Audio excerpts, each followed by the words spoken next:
This is the story of George Stinney. He was just 14 years old when he was taken by the authorities and charged with a crime. But they didn't just convict him, they executed him. And just yesterday, he was exonerated. Finally, the state of South Carolina said he didn't do it. For thy goodness sake, O Lord.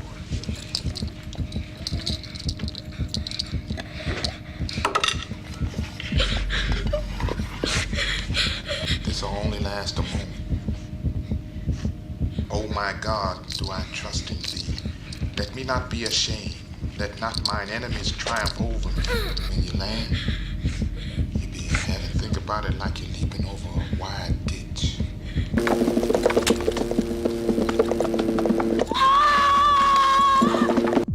In 1944, George Stinney lived in Alcolu, South Carolina, with his father, George Stinney Sr., mother Amy, and his 4 siblings. Stinney's father worked at the town sawmill, and the family resided in company housing. His father was not only poor, but also African American in 1940's segregated America. This is his story. They couldn't strap him in right. They took the Bible he was carrying and made him use it as a booster seat. They told the family, if you don't leave town immediately, we're going to lynch you all. Slaying in a small town. On March 23, 1944, the bodies of Betty June Binnicker and Mary Emma Thames were found in a ditch on the African American side of Alcolu after the girls failed to return home the night before. The girls were last seen riding their bicycles looking for flowers. As they had passed the Stinneys' property, they had asked Stinney and his sister Amy about where they could find the flowers of their choice.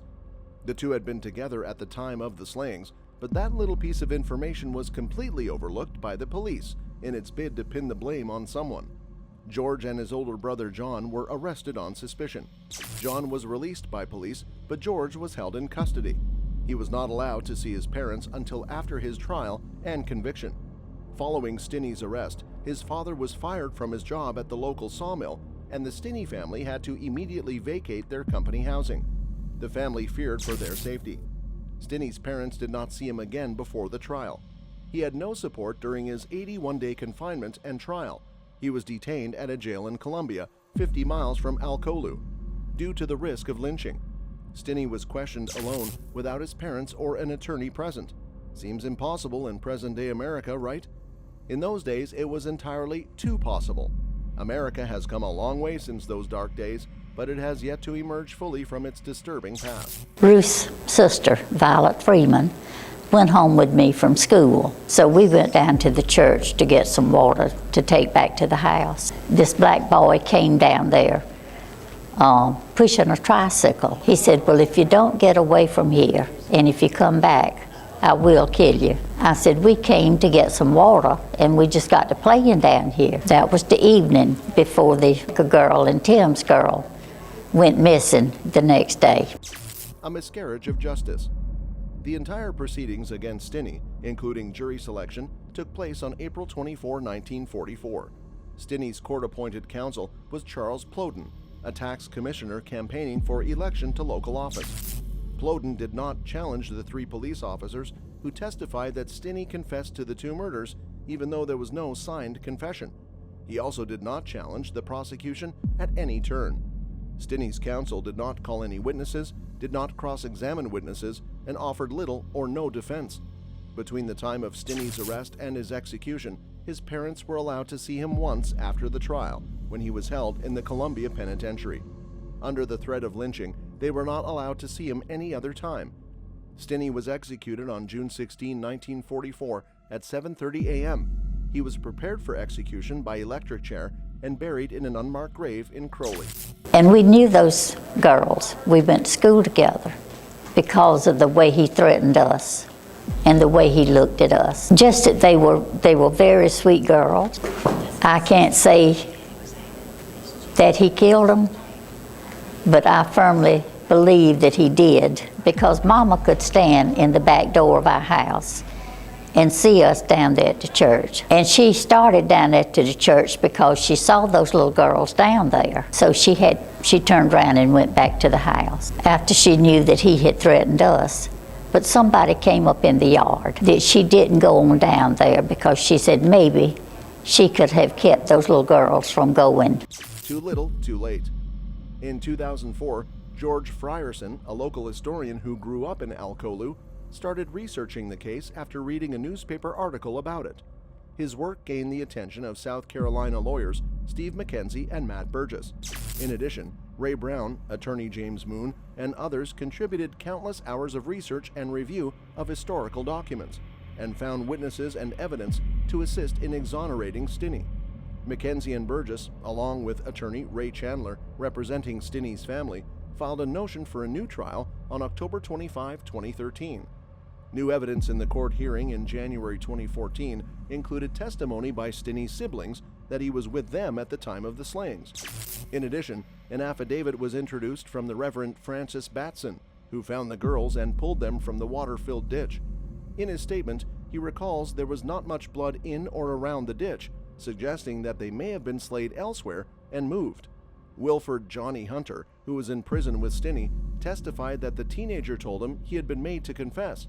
Rather than approving a new trial, on December 16, 2014, Circuit Court Judge Carmen Mullen vacated Stinney's conviction.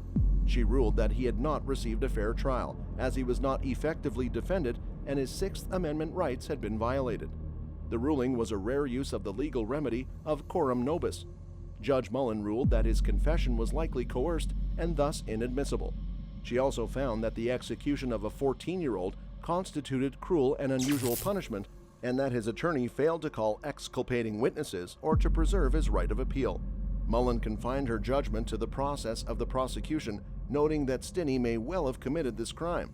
So many legal procedures and fail-safes had been overlooked in the proceedings, as well as the trial, that a severe miscarriage of justice was inevitable, and George had paid for it with his life. And they're hoping that a South Carolina judge will soon issue a symbolic verdict. Even though George Stinney's trial was 70 years ago, legal advocates today have still not given up on his cause. Now, clearly there can't be a new trial, but a grant of a new trial simply announces that this was not a fair process. It doesn't exonerate George Stinney, and history will have to record that he was accused of the murder. Final confessions. George Burke Jr., who had become an alternate suspect by modern-day researchers, was the most likely culprit, who is now deceased. It was said by the family that there had been a last confession. Frierson said that the rumored culprit came from a well-known, prominent white family.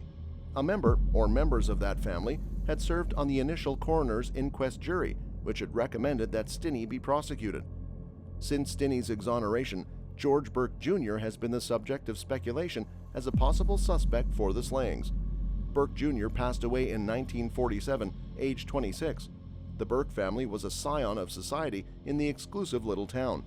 Burke Sr. conducted an initial search for the girls and was the owner of the territory behind Green Hill Baptist Church, where the girls' bodies were found. He was also the foreman of the grand jury that indicted Stinney and has been accused of helping steer the blame off of his son and onto Stinney. According to Sonia Eddie Williamson, a white Alcolu resident investigating the case who became close to Stinney's sisters, George Burke Jr.'s son, Wayne Burke, had told her that his grandmother had told him that his father had picked the girls up in his lumber truck by his grandmother's house on the day of the girls' slayings. In 2017, Wayne Burke denied saying this and said he remained convinced of Stinney's guilt. Stinney's sister had previously recalled that after the two girls had asked about maypop flowers, a lumber truck drove down the road. A tainted legacy. They say it's better to let sleeping dogs lie, but when a miscarriage of justice of the type that George Stinney experienced is carried out, going through it with a magnifying glass should be the approach of the state and society. While George Stinney might have breathed his last at the tender age of 14, the legacy of the crime against him is drenched in his blood, which requires reparations. In January 2022, South Carolina State Representative Caesar McKnight introduced a bill named after Stinney, titled the George Stinney Fund, which would make the state of South Carolina pay $10 million to the families of the wrongfully executed if their conviction is posthumously overturned. A life shattered.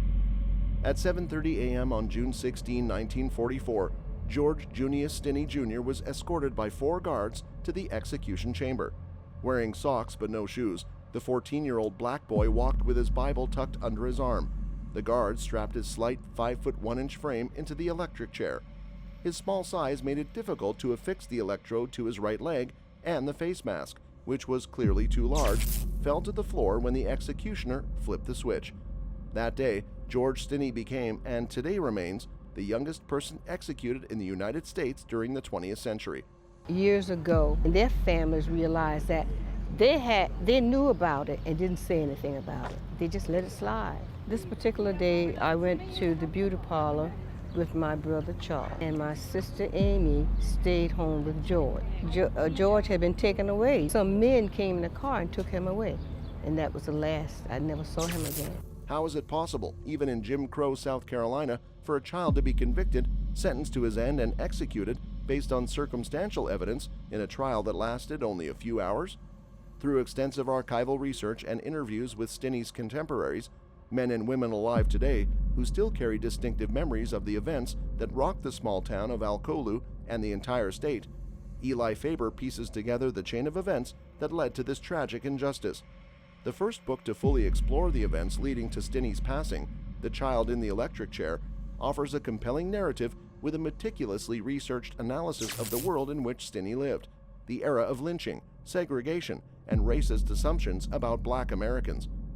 Faber explains how a systemically racist system, paired with the personal ambitions of powerful individuals, turned a blind eye to human decency and one of the basic tenets of the American legal system, that individuals are innocent until proven guilty. As society continues to grapple with the legacies of racial injustice, the story of George Stinney remains one that can teach us lessons about our collective past and present. By ably placing the Stinney case into a larger context, Faber reveals how this case is not just a travesty of justice locked in the era of the Jim Crow South, but rather one that continues to resonate in our own time. That's all we have for you, folks. Join us next time. Thank you for watching.